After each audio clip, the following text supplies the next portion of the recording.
سے پہلے میں اس کا شان نزول بیان کرتا ہوں۔ اس طرح ہوا کہ ایک غزوے سے نبی پاک صلی اللہ تعالی علیہ وآلہ وسلم آپ کی جو ذات مقدس ہے آپ واپس آ رہے تھے، غزوے سے واپس آ رہے تھے، تو ام المؤمنین سیدتنا عائشہ صدیقہ رضی اللہ تعالی عنہا آپ پیچھے رہ گئی کسی وجہ سے کہ آپ تشریف لے گئی جنگل کی طرف اپنی کسی ضرورت سے، تو پھر قافلے نے کوچ کر لیا، وہ سمجھے کہ آپ سوار ہو چکی ہیں، صحابہ پاک سمجھے کہ آپ سوار ہو چکی ہیں، کیونکہ اس زمانے کے اندر اونٹوں کے اوپر سفر تھا، تو صحابہ پاک سمجھے کہ آپ سوار ہو چکی ہیں، ہدج تھا اوپر بنا ہوا تھا اونٹ کے اوپر، تو اس کے اندر آپ تشریف رکھتی تھی، تو اس لیے وہ آگے چل پڑے، وہ سمجھے کہ اپنے اونٹ کے اوپر ام المؤمنین سوار ہو چکی ہیں، لیکن چونکہ اس مقام کے اوپر آپ کا ہار گم ہو گیا تھا تو تھوڑی دیر گزر گئی تو قافلہ آگے چل پڑا، تو جب یہ واپس آئیں تو انہوں نے دیکھا کہ اونٹ تو آگے چل پڑا ہے، قافلہ چل پڑا ہے، تو آپ اسی مقام کے اوپر بیٹھ گئی، آپ انتظار کرنے لگیں کہ جب مجھے دیکھیں گے کہ میں قافلے کے اندر نہیں ہوں تو وہ واپس آئیں گے، اس انتظار کے اندر آپ اسی مقام کے اوپر بیٹھ گئی۔ اس زمانے کے اندر اس طرح ہوتا تھا کہ جب قافلے چلتے تھے تو ان قافلوں کے پیچھے یعنی آگے جانے والے جو لوگ ہوتے تھے مقدمہ، وہ آگے جاتے تھے اس لیے کہ قافلے والوں کو بتاتے تھے کہ یہ راستہ درست ہے، اس راستے کے اوپر آتے جائیں، یا ہمارے ساتھ جو لوگ ہیں اسی طریقے سے جو جانور ہیں ان کے لیے یہاں پر غلہ موجود ہے، یہاں پر پانی موجود ہے، فلاں علاقے کا موسم اس طرح ہے، اس قسم کی باتیں بتانے کے لیے کچھ لوگ قافلے سے آگے جایا کرتے تھے، تاکہ اس طرح نہ ہو کہ کہیں پر راستہ بند ہو، کہیں پر راستے کے اندر پانی ہو، اسی طریقے سے کسی مقام کے اوپر خشک سالی ہو، کوئی غلہ وغیرہ موجود نہ ہو، پانی وغیرہ موجود نہ ہو، خوراک کا بندوبست، دودھ کا بندوبست نہ ہو سکے تو پریشانی نہ ہو، اس لیے کچھ لوگ قافلے سے آگے چلا کرتے تھے اور کچھ لوگ قافلے سے پیچھے چلا کرتے تھے۔ ان کا مقصد یہ ہوتا تھا کہ کوئی بندہ پیچھے رہ جائے، کوئی بیمار ہو جائے، اسی طریقے سے کبھی اس طرح ہوتا ہے کہ کوئی چیز گر جاتی ہے تو وہ چیز اٹھا کر قافلے والوں تک پہنچا دیں،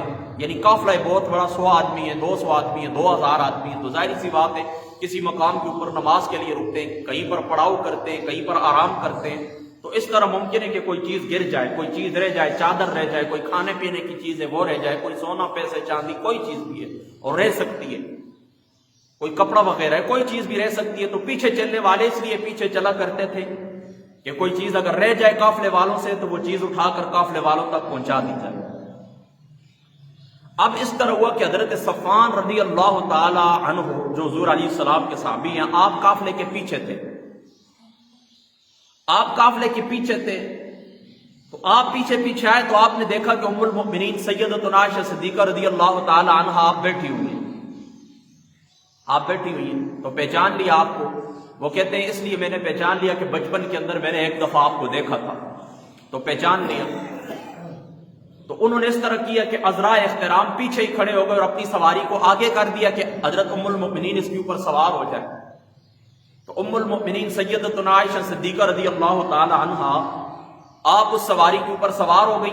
میں نے آپ کو پہلے بتایا کہ اس زمانے کے اندر خواتین کے لیے اونٹوں کے اوپر ایک جگہ بنی ہوتی تھی ہدج، جس طرح آج کل اس طرح آپ کرتے ہیں کہ یہ جو ڈولیاں آپ بناتے ہیں جن کے اندر اپنی بیٹیوں کو رخصت کرتے ہیں، اب تو وہ رواج ختم ہو گئی ہے، پہلے زمانے کے اندر اس طرح ہوتا تھا کہ اس طرح کی ایک ڈولی ہوتی تھی، اس کے اندر بیٹیوں کو جس وقت لوگ رخصت کرتے تھے اس ڈولی کے اندر بٹھاتے تھے اور وہ ڈولی 3 یا 4 آدمی اٹھاتے تھے، 10 آدمی اٹھاتے تھے، پھر بیٹی کو اس طرح رخصت کرتے تھے، تو وہ ڈولی ٹائپ کی ایک چیز ہوا کرتی تھی، اس کو ہدج کہتے ہیں، تو وہ اونٹوں کے اوپر رکھی جاتی تھی اس زمانے کے اندر تاکہ باپردہ جو خواتین ہیں وہ اس کے اندر سوار ہو جائیں، اس کے اندر بیٹھ جائیں۔ تو حضرت صفوان نے اپنی سواری آگے کی، ام المؤمنین ہدج کے اندر داخل ہو گئی، جب ہدج کے اندر داخل ہو گئی تو قافلہ چل پڑا، آگے جس وقت یہ جا کر اپنے قافلے والوں سے ملے تو ان قافلے کے اندر ظاہر سی بات ہے کہ منافقین بھی موجود تھے، اور ان کا جو سرغنہ تھا وہ تھا عبداللہ ابن ابی جو منافقین کا سردار تھا، اور اتنا بڑا منافق تھا کہ آقا علیہ الصلوۃ والسلام کی ذات مقدسہ کو اللہ تعالیٰ کی ذات مقدسہ نے منع فرما دیا، وَلَا تَقُمْ عَلَىٰ قَبْرِهِ أَحَدًا، کہ آپ ان کی قبر کے اوپر کھڑے نہ ہوں، استغفر لهم او لا تستغفر لهم ان تستغفر لهم 70 مرہ فلن یغفر اللہ لهم. فرمایا یہ بے ایمان مرا ہے، آقا علیہ السلام کو اللہ تعالیٰ کی ذات اقدس نے منع فرمایا ہے. فرمایا یہ بے ایمان ہے، منافق ہے، یہ مر چکا ہے. فرمایا اس کی قبر کے اوپر کھڑے نہیں ہونا. استغفر لهم او لا تستغفر، اس کے لیے استغفار بھی نہیں کرنا. ان تستغفر لهم 70 مرہ فلن یغفر اللہ لهم. اے محبوب پاک محمد مصطفیٰ صلی اللہ تعالی علیہ وآلہ وسلم، اس منافق کے لیے آپ 70 دفعہ بھی استغفار کریں، اللہ تعالیٰ نے اس کو نہیں بخشنا. اتنا بڑا منافق تھا. اس نے اس طرح کیا کہ الزام لگا دیا، جھوٹی تہمت لگا دی، جھوٹی تہمت لگا دی. کہنے لگا نعوذ باللہ من ذالک، یہ صفوان ہے اور یہ ام المؤمنین عائشہ صدیقہ رضی اللہ تعالی عنہا آپ ہیں، یہ پیچھے رہ گئے تھے. اس نے الٹی سیدھی باتیں کی اور ام المؤمنین رضی اللہ تعالی عنہا علیہ السلام آپ کی ذات مقدسہ کے اوپر تہمت لگائی. اب یہ بات بڑی لمبی ہے، بخاری شریف کے اندر بڑی طویل حدیث ہے، پھر مسلم شریف کی ہے، باقی کتب حدیث کے اندر ہے، کتب تفسیر کے اندر یہ واقعہ بڑی تفصیل سے میں آپ کو مختصر بتاتا ہوں کہ حضور علیہ الصلوۃ والسلام اس معاملے کے اندر خاموش رہے، خاموش رہے. اور یہ بات یاد رکھیں کہ اللہ کے نبی کی طرف اگر کوئی شخص بدگمانی کی نسبت کرے تو وہ شخص دارہ اسلام سے خارج ہو جاتا ہے، وہ شخص کافر ہو جاتا ہے. تو اگر کچھ لوگ یہ کہیں کہ نعوذ باللہ من ذالک حضور علیہ الصلوۃ والسلام کو علم نہیں تھا، تو اگر حضور علیہ الصلوۃ والسلام کی ذات اقدس کو علم نہیں تھا تو پھر تو ظاہری سی بات ہے کہ حضور علیہ الصلوۃ والسلام کی ذات اقدس کی طرف بدگمانی کی نسبت لازم آتی ہے، جو کہ کفر ہے. اور ہمارا عقیدہ ہے کہ انبیاء علیہ الصلوۃ والسلام اس قسم کے رذائل سے پاک ہوتے ہیں. ان کو اللہ تعالیٰ کی ذات اقدس نے معصوم بنایا ہے. ہر قسم کے عیب سے اللہ تعالیٰ کی ذات اقدس نے ان کو مبرہ کیا ہے، منزہ رکھا ہے، پاک صاف پیدا فرمایا ہے. تو حضور علیہ الصلوۃ والسلام کی ذات اقدس کو علم تھا اپنی گھر والی کی پاک دامنی کا، لیکن حضور علیہ الصلوۃ والسلام اگر بیان فرما دیتے کہ نہیں یہ لوگ جھوٹ بولتے ہیں، یہ لوگ جھوٹ بولتے ہیں، میرے گھر والی ام المؤمنین مسلمان مومنوں کی ماں اس کے اوپر یہ جھوٹا الزام لگاتے ہیں، تو ہو سکتا ہے کچھ لوگ کھڑے ہو جاتے یا کچھ لوگوں کو یہ بات کہنے کا موقع ملتا کہ آقا علیہ الصلوۃ والسلام نے یہ بات اس لیے فرمائی ہے کہ یہ آپ کی گھر والی ہے. حضور علیہ الصلوۃ والسلام اپنے گھر والی کی طرفداری فرماتے ہیں، کچھ منافقوں کو یہ بات کہنے کا موقع ملتا. اس لیے آقا علیہ الصلوۃ والسلام نے خود اپنی گھر والی ام المؤمنین سیدتنا عائشہ صدیقہ رضی اللہ تعالی عنہا کے متعلق کوئی بات نہیں فرمائی، خاموش رہے، بلکہ اللہ تعالیٰ کی وحی کا انتظار کیا. تو خاموش رہنے کے اندر یہ حکمت تھی کہ اللہ تعالیٰ میرے گھر والی کی پاک دامنی بیان کرے تاکہ قیامت کی صبح تک قرآن کے اندر ان آیتوں کی تلاوت ہوتی رہے. پھر کیا ہوا؟ بخاری کی روایت کے مطابق اللہ تعالیٰ کی ذات اقدس نے قرآن کے اندر 10 آیات بینات ام المؤمنین سیدتنا عائشہ صدیقہ رضی اللہ تعالی عنہا آپ کی پاک دامنی کے اندر، آپ کی شان کے اندر نازل فرمائیں. اور آپ دنیا کی تمام مساجد، بیت اللہ شریف ہو، مسجد نبوی ہو، آپ کے گاؤں کی مسجد ہو، دنیا کے اندر کوئی مسجد ہو، مدارس ہو، خانقاہیں ہوں، حضرت ام المؤمنین سیدتنا عائشہ صدیقہ رضی اللہ تعالی عنہا آپ کی پاک دامنی ہر مومن مسلمان قرآن کے اندر تلاوت ہو. یہ حضور علیہ الصلوۃ والسلام کی حکمت تھی. آقا علیہ السلام اس وجہ سے خاموش رہے. اب اللہ تعالیٰ کی جو ذات مقدس ہے تو انہوں نے کیا کیا؟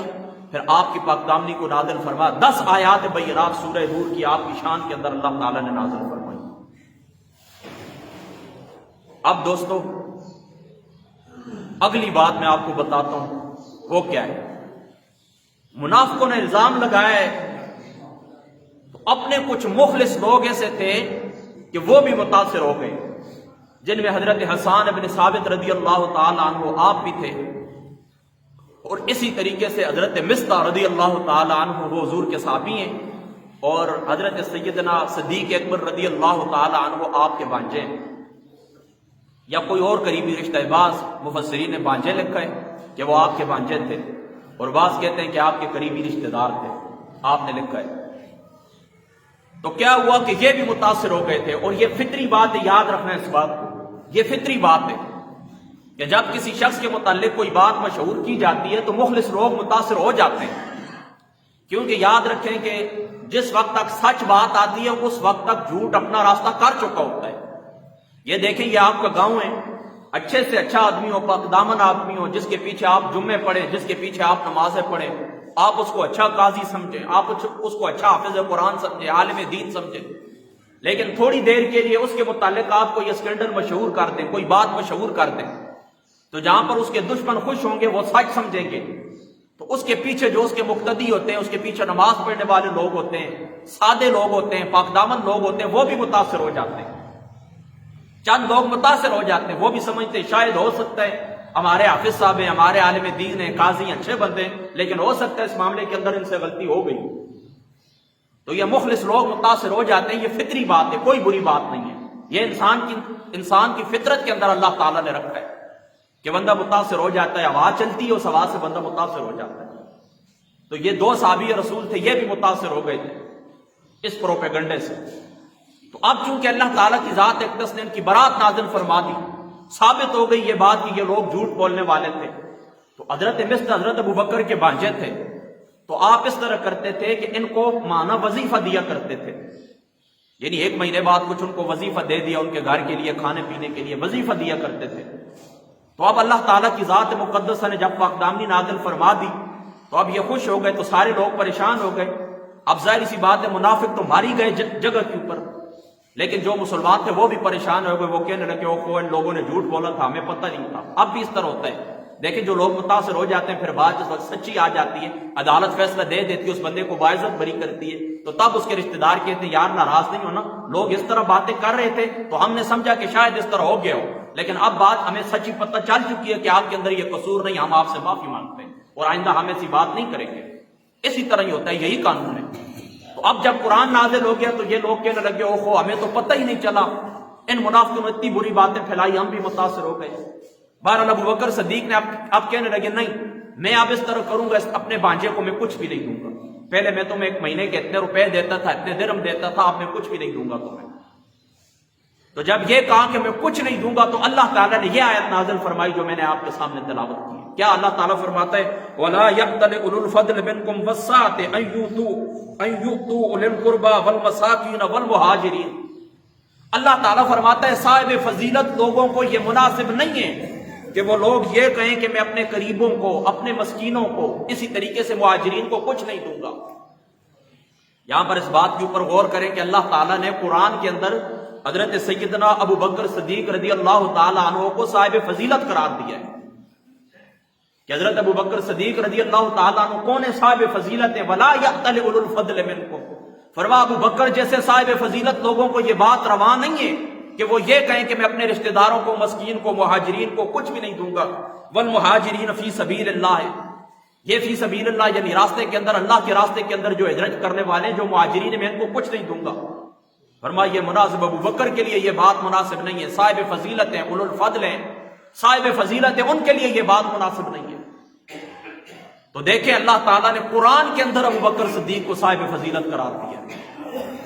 تو ہم بھی تسلیم کرتے ہیں کہ اللہ، ہمارا بھی یہی عقیدہ ہے کہ انبیاء علیہ السلام کی بات، انبیاء علیہ السلام کی جو ازواج مقدسہ ہیں، ان کے بعد اللہ تعالیٰ نے کائنات کے اندر سب سے زیادہ شان عزت اور فضیلت جس کو عطا کی ہے وہ حضرت سیدنا ابو بکر صدیق رضی اللہ تعالیٰ عنہ کی ذات مقدس۔